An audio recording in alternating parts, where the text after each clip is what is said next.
திமுக பிரமுகர் உங்களிடம் நேற்றிரவு தோட்டத்தில் சந்தித்து பேசியது உண்மையா இல்லை?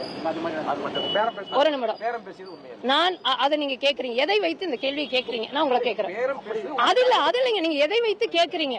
நீங்க அண்ணனுக்கு ஒரு குறுஞ்செய்தி அனுப்பிச்சா எங்களுக்கு ஒரு தகவல் கிடைச்சிருக்கு, செய்தியாளருக்கு ஒரு தகவல் இது இல்ல, இது வந்து உண்மையா பொய்யா அப்படிங்கறதுக்கு தாண்டி நான் அண்ணனுக்கு அனுப்பினேன் அப்படின்னு நீங்க சொல்றீங்க. அது எனக்கும் அண்ணனுக்குமானது, சரிங்களா? அதனால இது வந்து நான் வந்து யாரையும் வந்து குறை சொல்லி இப்ப நான் வந்து திமுகவை இப்படி பண்ணாங்கன்னு சொல்லி அடிச்சு அதனால வெற்றி பெறுவது எனக்கு அவசியம் இல்லை. நான் தத்துவார்த்த ரீதியாக திமுகவை எதிர்க்கிறேனே ஒழிய இங்க இருக்கக்கூடிய திமுக சொந்தங்களை ஒருபோதும் நான் வந்து வெறுப்பது கிடையாது. எல்லா உறவுகளையும் நேசிக்கிறேன். அதனால இது வந்து தேவையா இருக்கு அப்படின்னா இது இப்ப தேவையில்லாதான். என்னோட மக்களுக்கு இங்க நான் களத்துல என்ன செய்ய போறேன்னு கேளுங்க, நான் அதை சொல்றேன்.